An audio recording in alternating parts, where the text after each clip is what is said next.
جیسے کہ آپ کے علم میں ہے، دوسرے خطبے میں ہم مناسبت سے متعلق بات چیت کرتے ہیں۔ تو ربیع الثانی کا مہینہ اس کا آغاز ہو چکا ہے۔ تو ربیع الثانی کے مہینے میں جو واقعات ہوئے تاریخی حوالے سے، ان کی وضاحت آپ خدمت پیش کریں گے اور ان سے حاصل شدہ عبرتیں آپ کی خدمت میں پیش کریں گے۔ یکم ربیع الثانی کو 65 ہجری کو توابین کا قیام ہوا ہے۔ واقعہ کربلا کے بعد جن لوگوں نے ریئیکشن دکھایا ہے اور اہل بیت سے ہمدردی کا اظہار کیا، ان میں سے ایک توابین تھے، یعنی وہ لوگ کہ جن کے اندر یہ چاہت تھی کہ امام حسین کوفہ تشریف لائیں اور امام کے ساتھ مل کر کے جہاد کریں، اور اس ٹائم میں کسی وجہ سے وہ شریک نہیں ہو سکے کربلا کے واقعے میں، جیل میں تھے یا سستی انہوں نے کی ہے یا کرفیو تھا۔ اب واقعہ کربلا کے بعد جب ان کو پتہ چلا کہ یہ ظلم ہوا ہے، تو ان لوگوں نے کیا کیا؟ قیام کیا، جنگ کی تیاری کی۔ سینکڑوں کے حساب سے، ہزاروں کے حساب سے افراد آئے ہیں، آ کر انہوں نے جنگ کی ہے۔ پہلے آئے امام حسین کی قبر مبارک پر، زیارت کی انہوں نے، جنگ کی ہے، اور جنگ میں لوگ کافی شہید ہو گئے۔ ان کا یہ کام، اس میں کوئی خوبیاں بھی ہیں کوئی خامیاں بھی ہیں۔ خوبیاں اس میں یہ ہیں کہ انہوں نے اظہار پشیمانی کیا، ندامت کا اظہار کیا اور اپنی طرف سے کوشش کی۔ خامیاں اس کی اس میں یہ ہے، ایک تو خامی یہ ہے کہ انہوں نے بر وقت نہیں کیا۔ یہی لوگ وقت پر اگر کر دیتے تو نواسہ رسول اس طرح بے دردی سے مظلومانہ شہید نہ ہوتے۔ یعنی اس کا مطلب یہ ہے کہ کام کو کرنا کافی نہیں ہوتا، بلکہ بر وقت انجام دینا کافی ضروری ہے۔ دیکھیں نا، کئی ایسے لوگ ہیں کہ جنہوں نے امام علیہ السلام کی شہادت کے بعد قربانیاں پیش کی ہیں، لیکن وہی اگر پہلے پیش کر دیتے تو شاید امام علی کی اتنی مشکلات نہ ہوتی۔ بس وقت پر کام کرنا، ایکٹیویٹی کرنا، ہمدردی کا اظہار کرنا، دین کو فالو کرنا، یہ ضروری۔ دوسری غلطی ان کی یہ ہے کہ یہ منظم نہیں تھے۔ اگر آپ منظم نہیں ہیں نا، اور ضروری سامان آپ کے پاس نہیں ہے، تو آپ کا جہاد، آپ کی اسٹرگل فائدہ نہیں دے سکتی بلکہ نقصان ہو۔ وہ تاریخ میں سے موصل میں آ گئی داعش،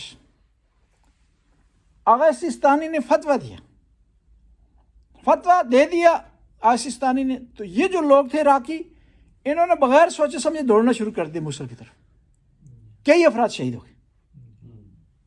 تو فوراً جو ہے مدد کی ایران نے، ان کو واپس بلایا گیا، ٹریننگ دی گئی، اسلحہ دیا گیا۔ وہ ایرانی کارخانے جو صرف 6 گھنٹے کام کرتے تھے اسلحہ بنانے میں، وہ 24 گھنٹے انہوں نے کام کرنا شروع کر دیا۔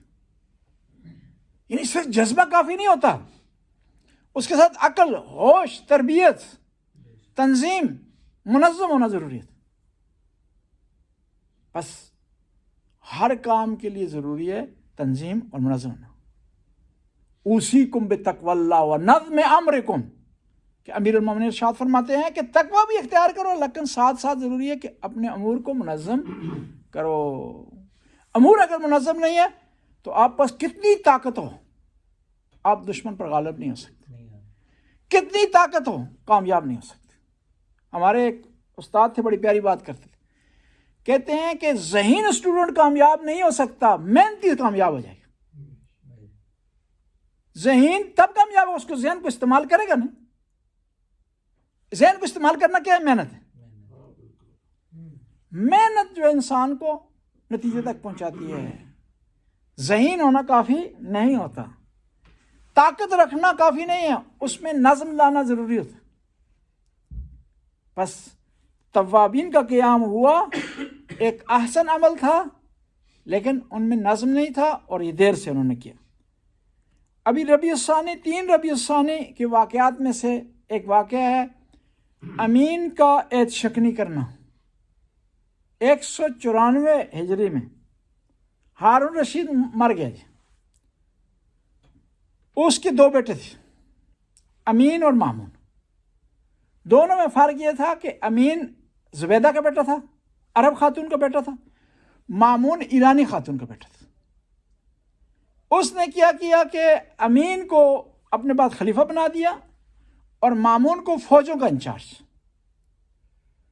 اب امین کا جو ایڈوائزر تھا اس نے اسے کہا کہ یہ تمہارے لیے خطرہ ہے، لہذا اس کو فوجوں کا انچارج اس کو معزول کر دو، جس طرح عمران خان نے کوشش کی تھی یہ فوجوں کے انچارج کو معزول کرنے کی، یہ تو خود معزول ہو گیا، یہ وہی نہیں جس طرح امین کے ساتھ کیا کیا، اس نے معزول کرنے کی کوشش کی، اس نے چڑھائی شروع کر دی۔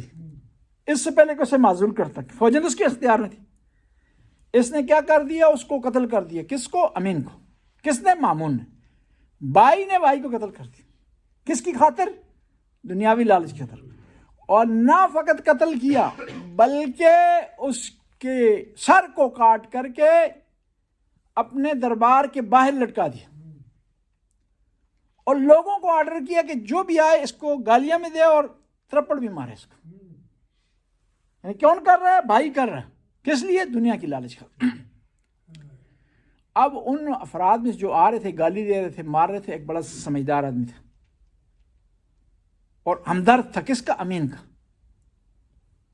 اس نے وہ آیا فوراً، اس نے تھپڑ مارے اس کو اور ساتھ گالی دی باپ کی۔ جی تو کیا ہوا؟ یہ بات سن لی کس نے؟ مامون نے۔ اس کو بری لگی کہ آخر گالیاں تو میں نے پہ رہی ہیں نا جی، باپ تو سانجا ہے نا، مشترک ہے نا۔ اس نے فوراً وہاں سے اس کو اتار دی۔ یہ ایک تاریخی درس ہے کہ انسان بعض اوقات دنیا کی خاطر، اقتدار کی خاطر، لالچ کی خاطر بھائی پر بھی رحم نہیں کرتا، بیٹے پر بھی رحم نہیں کرتا، قریبی ترین رشتہ داروں پر رحم نہیں کرتا۔ لیکن جو آدمی جس میں دنیا کی ہوس نہیں ہوتی وہ سارے انسانوں سے محبت کرتا ہے، جس میں دنیا کی چاہت نہیں ہوتی وہ ہر آدمی سے پیار کرتا ہے، نزدیک کے افراد سے تو کرتا ہی کرتا ہے، دور کے افراد سے بھی پیار و محبت کرتا ہے۔ بس یہ جو واقعہ ہوا ہے امین اور مامون کا، اس سے متعلقہ ایک اور واقعہ بھی ہے، وہ بھی آپ خدمت میں پیش کر دوں۔ اور ہارون رشید آیا کہاں؟ مدینے میں۔ تو یہ اپنی فوجیوں کے ساتھ گزر رہا تھا مدینے کی گلیوں سے، تو امام موسیٰ کاظم کو اس نے دیکھا، اپنی سواری سے اتر آیا، امام کا احترام کیا، ہاتھ چومے، رسپیکٹ کی۔ اب سواری میں دوبارہ واپس بیٹھا تو اس کے ساتھ مامون بیٹھا ہوا تھا، اس کا بیٹا۔ اس نے کہا کہ تو اتنا بڑا خلیفہ ہے، تیری اتنی بڑی سلطنت ہے، اتنا تیرے پاس مال ہے، تجھے کیا ہو گیا کہ ایک معمولی سے آدمی کے لیے تو اپنی سواری سے اترا ہے، حالانکہ تیرے سامنے بادشاہ تجھے سلوٹ مارتے ہیں اور اس کا تو نے رسپیکٹ کیا، احترام کیا۔ تو ہارون رشید نے کہا کہ اصل بات تمہیں سچ بتاؤں؟ اس نے کہا سچ بتاؤ۔ کہا جس منصب پر ہم بیٹھے ہوئے نا، ان لوگوں کا حق ہے، ہم نے ان کا نام لے کر یہ حاصل کیا، اب ان پر ظلم کر رہے۔ تو بچے ہوتے ہیں سچے، وہ صاف ہوتے ہیں۔ انہوں نے کہا کہ بابا جان اگر ان کا حق ہے تو دے کیوں نہیں دیتے ان کو، یہ پیش کر دیں، ٹینشن نہیں۔ تو ہارون رشید نے جواب دیا، کہا تو میرا بیٹا ہے، تجھ سے پیار کرتا ہوں، تجھ سے محبت کرتا ہوں، تو میرے جگر کا ٹکڑا ہے، لیکن اگر مجھے پتہ چل جائے کہ تو میری حکومت کے لیے خطرہ ہے، تجھے بھی میں معاف نہیں کروں۔ یعنی دیکھیں انسان کہاں تک دنیا کے لیے جا سکتا ہے۔ اب جن لوگوں نے نواس رسول کو شہید کیا کربلا میں، یا اہل بیت پر مظالم ڈھائے، بیوی کا حق چھینا، گھر کو آگ لگائی، ان کا کوئی ذاتی دشمنی تو نہیں تھی، یہی اقتدار تھا، یہی پاور تھی جس کے حصول کے لیے ہر کام انہوں نے کیا ہے۔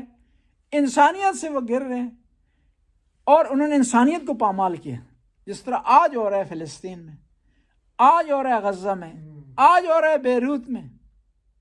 اور جو آدمی حمایت میں اٹھتا ہے اس کو مجرم کہا جاتا ہے۔ افسوس کی بات یہ دیکھیں نا کہ اسی طرح ہے کہ ایک آدمی آپ کے گھر پر ڈاکہ ڈالتا ہے، اور آپ کو گھر سے باہر نکال دیتا ہے، اس پہ قبضہ کر لیتا ہے، آپ شور مچاتے ہیں تو اسی ڈاکو کو دوست کہتا ہے جی کہ یہ کیا ہے، دہشت گرد ہے، شور کیوں مچا رہے ہیں، یہ دہشت گرد ہے، حق کیوں اپنا مانگ رہے ہیں، یہ ناانصافی کر رہے ہیں کہ ہمیں یہ علاقہ انہوں نے دے دیا، ہم نے چھین لیے، دوسرا علاقہ کیوں نہیں دے رہے ہمیں، یہ زیادتی کر رہے ہیں۔ کیا ہوتا ہے بعض اوقات مجرم گواہ بن جاتا ہے اور بعض اوقات گواہ مجرم بن جاتا ہے۔ وہ مشہور مثال ہے جی